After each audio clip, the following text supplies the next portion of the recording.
Kia ora, whānau. Welcome to the Aftershow of the game between the Arsenal and Everton. Before we begin, for all of our Arsenal fans, please hit that like button and subscribe to our channel.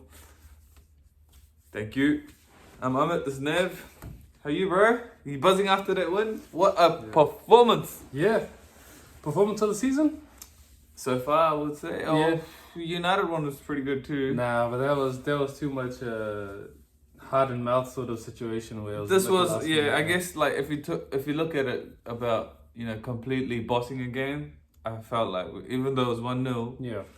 we bossed it, bro. And this was away at a place where we have struggled, like we talked about. Yeah. We haven't won this in 2017. Yeah. But we went there, we completely dominated. I think we had like over 70% possession. Everton didn't ever look like scoring. I think they had two sort of runs in on goal, and it was both where it was like the guys who were running were out of control and they didn't have the ball under control, and we just looked so comfortable. So comfortable. Yeah. But yeah, how'd you make of the game? I think, we started really well, and we kind of kept that throughout the whole game. It was quite consistent, our performance, which I liked. The speed of our passing, the crispness, the movement, it was amazing, man. Like everyone wanted the ball, everyone wants the ball. Yeah.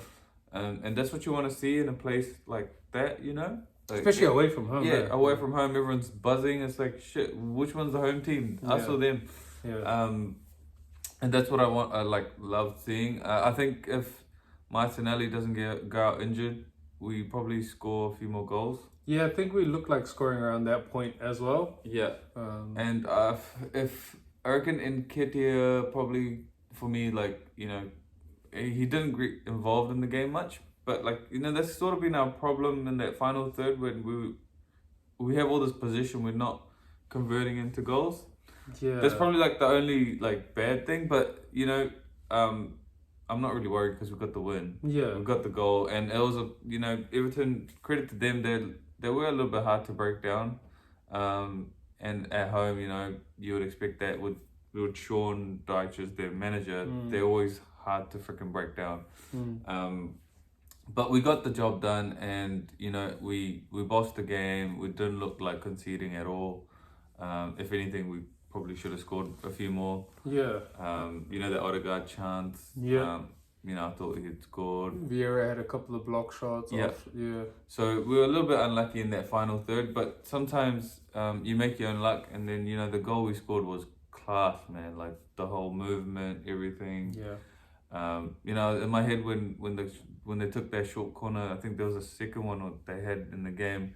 I was like, oh, don't do that again. It's probably just not gonna work out. But then it kind of fell, and then the play between Odegaard, Saka, and Trossard, class, man, class. Yeah, I think we really struggled to create clear-cut chances. I think we only had sort of that one with Martinelli that got ruled off, which we'll talk about later. Yeah. But we really struggle against these teams that sort of just sit behind the ball to really create any chances. Yeah. But the good thing is we have the pace of our passing and the accuracy of our passing just to zip the ball from left side to right side, left side to right side.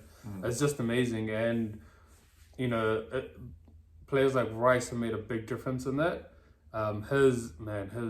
We'll talk about him soon, but I think when you have a team that sits so low, it's kind of hard for the striker to get involved because we can't create those chances for them. Yeah. And I think Eddie struggled. And the only way in the system a striker works is if you have a striker like Jesus who can pretty much come into midfield, all the way into midfield, pick up the ball and turn, drop a shoulder, turn, or play off someone. And I think a striker like Eddie struggles against the system, which is why we didn't really see him get involved or have any chances, really. Yeah, no, that's a good point, because as soon as the game started, Everton dropped, I think for 30 seconds they had a little bit of a higher line, and then as soon as they saw the speed of the passing stuff, they dropped, and they stayed back there, and it was we're playing against a deep lock, really hard to break down. We pretty much had 10 men behind the ball. Yeah. But, like I said, we broke that lock, we got it done, and, it should have been more, if anything. Yeah, so early on, Martinelli goes through on goal. gets ruled offside, and then a minute later he goes off. Unfortunately, let's hope, let's pray it's nothing major. Well, he walked off and then he came back onto the bench. Yeah. So I'm guessing it's not too. He went straight down the tunnel, and I was like, oh no, this is gonna be serious. But I'm guessing it's just for assessment. It's just because he's too fast, man. And then he came back on and he was sitting on the bench. Still wanted to play, but yeah, and then he was walking around at full time. So hopefully it's not bad news. Yeah. But Trossard, super sub. Yeah. He came on, and then he was pretty terrible for the first half. Yeah. I think it felt like he wasn't ready, right? His touches and stuff. Yeah, and I don't know. Kept losing the ball. He wasn't making the right decisions. Kept losing the ball. Wasn't really effective. No. But then come second half, we started strong, and you saw Trossard sort of becoming more and more involved in the game, doing what he's good at.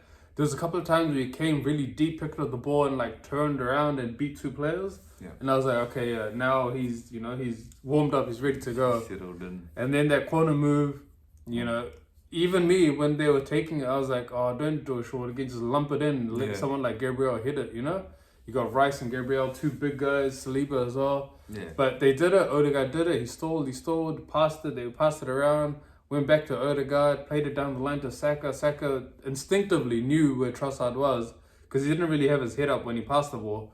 Cut it back, Trossard with the first time effort. I love these goals that go into the post and then they come back in.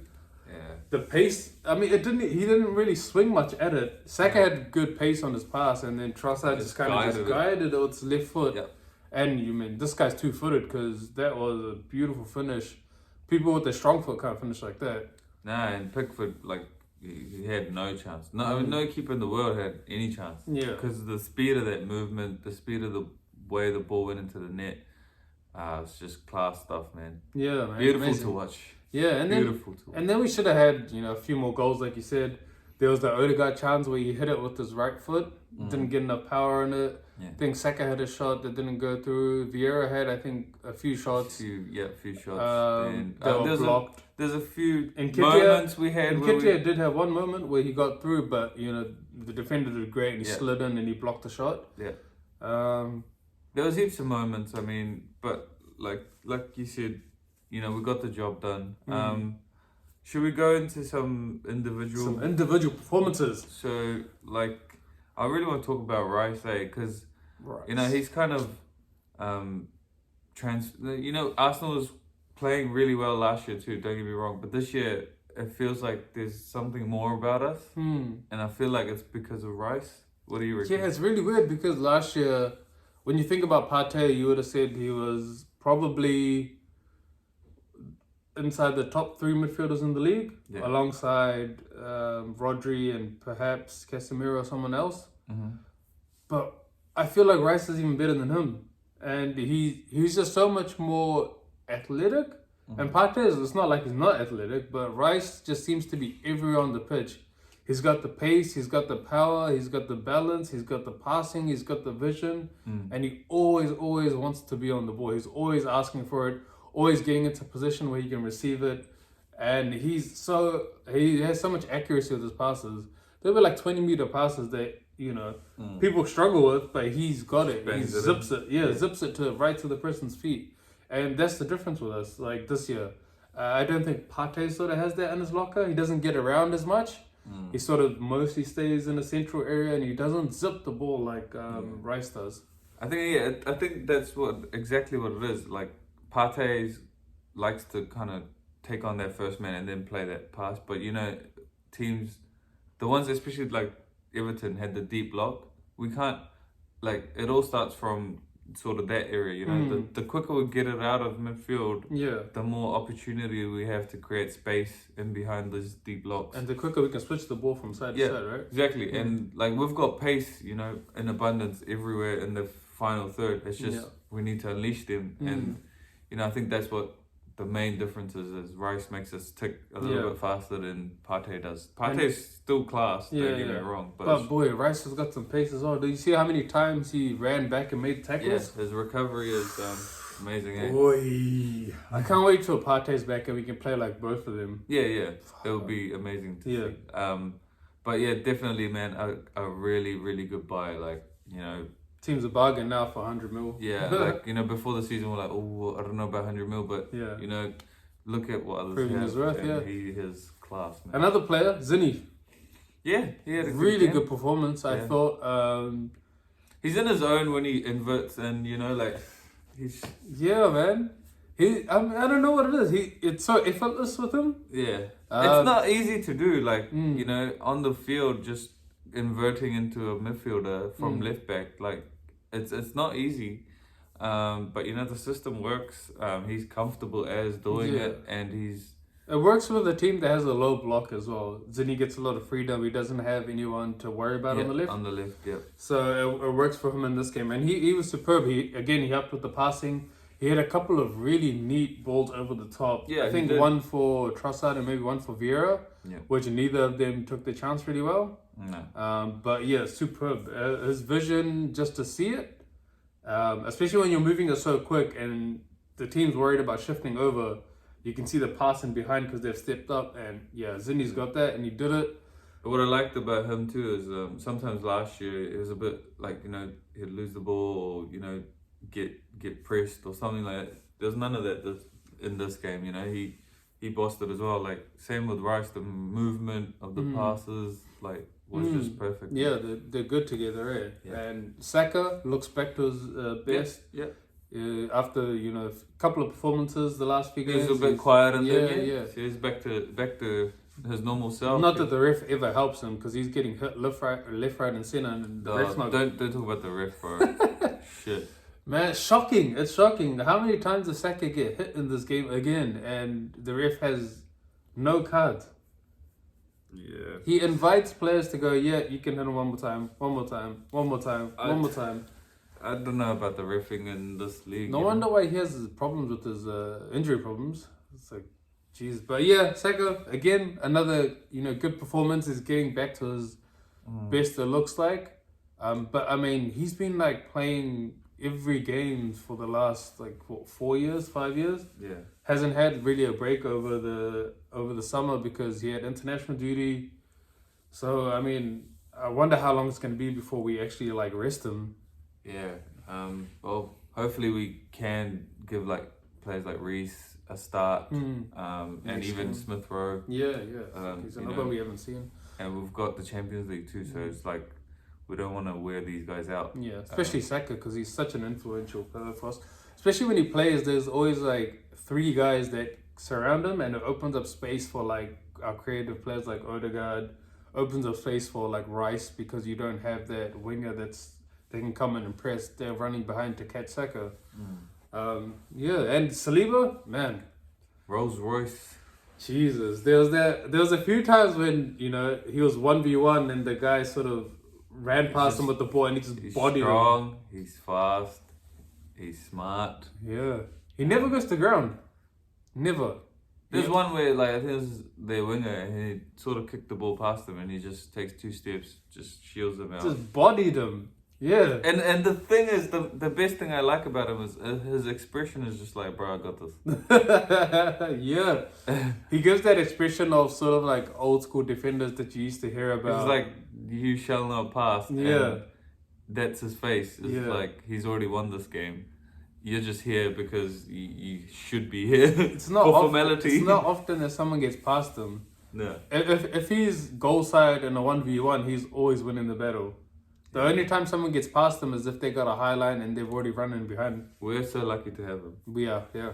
I mean, what a smart buy. The guy is still so young. I was like, come on, like, yeah. Yeah, I mean, yeah, how can you be so good at such a young age? A good defender. Like, I can imagine if you're an attacker, you got lots of flair, you know, you got some raw power and pace. But as a defender, to be that smart, that good at defending. And the best thing about him is feels like he keeps getting better. Like, you know, he's already so good. Bloody hell, don't get me wrong, but like he feels like he's improved from last year. Yeah. Man, nothing else to say about him, bro. It's just we're lucky we have him. Yeah. And Gabriel next to him, I thought he had another solid performance. Yeah, I think when they play together, Gabriel they bring the best out of each other. Yeah. And Ben White, unsung hero down there, right? Like, oh yeah, he had a really good game. Man, you know, we there was times last year we complained about him, being off and stuff. But making the wrong decisions, but this game you can't yeah, deny the fact, man, he was mean. I feel like he sometimes he goes a little bit underappreciated because he's just so good at his job and he does it so quietly. He's never in a situation where he's 1v1 like Saliba is. He's always supporting Saka. He's always defending really well. It's kind of a selfless player, right? He is, yeah. He does his job for the team. And I really love his intelligence now because I was watching, there's a few phases where I was just watching him and he stays in a position, he's gotten so much smarter at knowing that we could be on the counter or the ball could get turned over. So he's in a space where he's kind of half and half, waits till Saka gets the ball to make the movement or waits till Odegaard gets the ball to make a movement into the next space. And it looks like he's really upped his game. Maybe, it's probably Arteta coaching him and saying when to make the right movements so that you don't get caught out and that you're always there to support. But yeah, I mean, coming back to Gabriel, sorry, I did feel that towards the end he had a couple of shaky moments where in position, he kind of just gave the ball away and you're just like, what are you doing? Like, he would get the ball, stall on it, or he'll hit it straight to the opposition, or he'll hit it out. And I felt like these are the mistakes that probably Arteta's been seeing and probably the reason why he's been benching him at the start of the season. Because it's not like these mistakes were not there in preseason. They were. We were conceding these mistakes and we were conceding some easy goals. And I think part of that reason might have been, Gabriel. Maybe. I don't know. I just felt like he was a little bit fatigued, man. Could be, yeah. I mean, usually when you're fatigued, he hasn't played, 90 minutes. So, it could be, yeah. Yeah. I think it was that.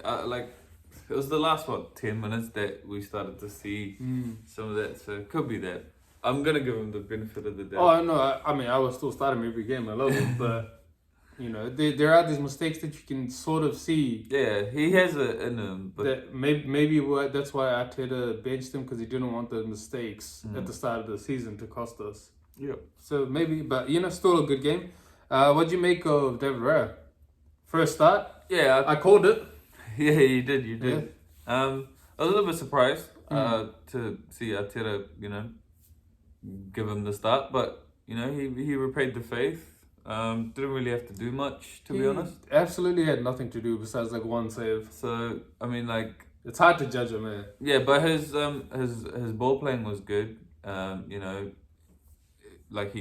He kept the team up. I mean, obviously he was talking a lot to the defense. He kept them on their toes there. Obviously we were watching on TV, so we didn't really see him much, but it looked like we were all organised at the back. Yeah. At all times, and that's a part of the keeper's role, I guess. But it probably helps when you have a team that doesn't really attack much. No. It's a field day for a keeper. And the other thing is we had, 74% possession. So... In that 74% possession, though, I didn't really see Raya being the one that sort of orchestrated any moves or...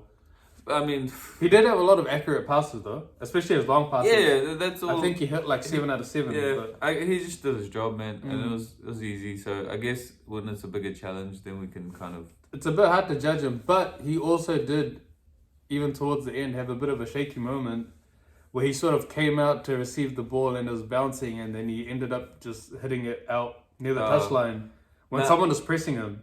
No, I think that was smart because he came out, he timed it. It's just the ball bounced, so he just hit it out. Yep. He did the right thing, got it out. Yeah, but it's a shaky moment. I could see Ramsdale doing the same thing, so it's just it's not really shaky, bro. It's just he made the right choice in that moment. Yeah, all right.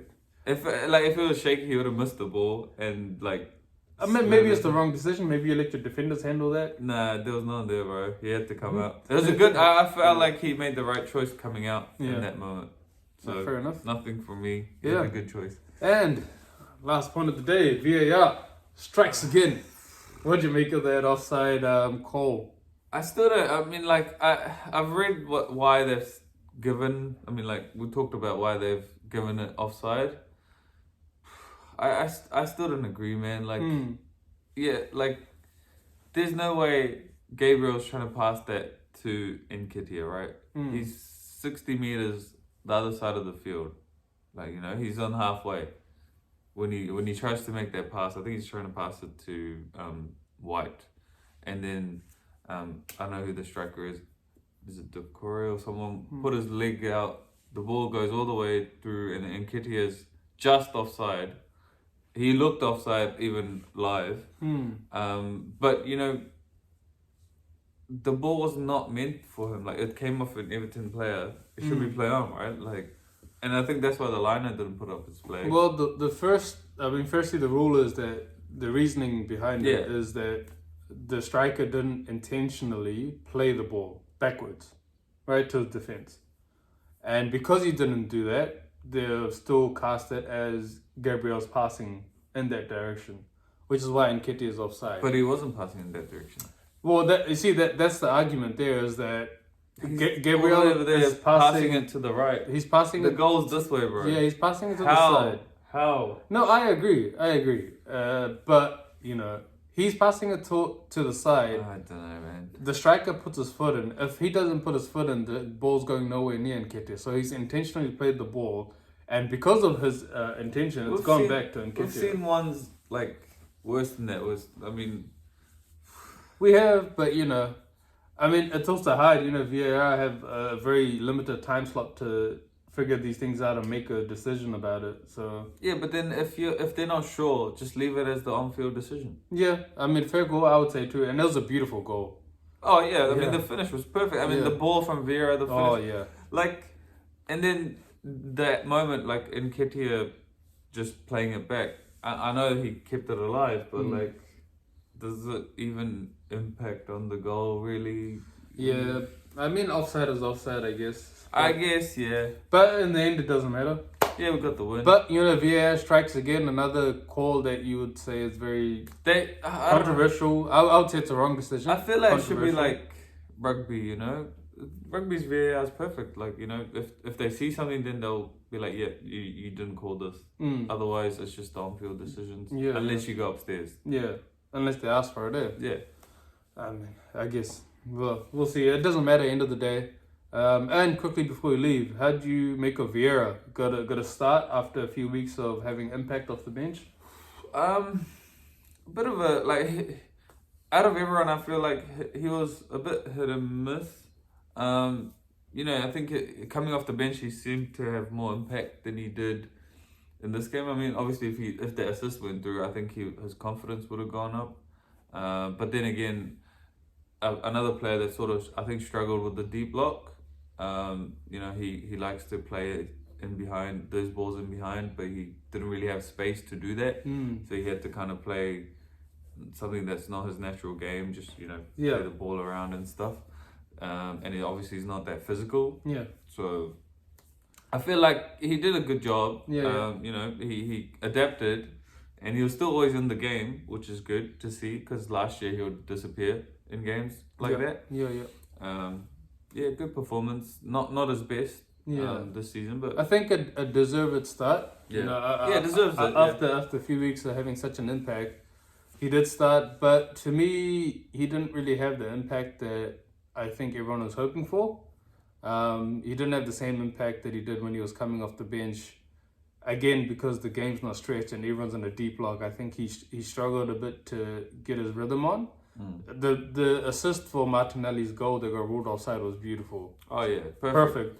But other than that, I didn't really see him make too much of a difference. He had a couple of shots where he was just hitting it into the defender, or he was taking too much time and he let the defender get back. And I was just like, man, you could have just struck it first time, or you could have hit it towards a different side. The defender's coming in. Be a bit smarter. I was actually calling for him to get subbed around 50 minutes. I was like, it's time for him to go. We need something else in there. But I don't think he made too much of a difference than having Havertz on there, for instance, or having Trossard play in there, or even Emil Smith-Rowe playing in there. Yeah. I think that's the only position on the field at the moment where we have. No one's actually taken that role and been like, that's mine. Yeah. Everywhere else we kind of know who's going to start. I think we're still going to trial and error that position with a few players now. Vieira hasn't made it his own, neither has Havertz. Trossard might. Emil Smith-Rowe was still to see him. It's such a shame. I don't know what's happening with him. Man can't get any minutes on the pitch. Not even like a last 2 minutes just to stall time. I feel bad for him, but yeah. Another week, another win. Yeah, 3 points. We move on. We move on to the Champions League. Quickly now to the Champions League, and then Tottenham in the weekend. Big week coming up. Yeah. Come on, yeah. goodness. Go.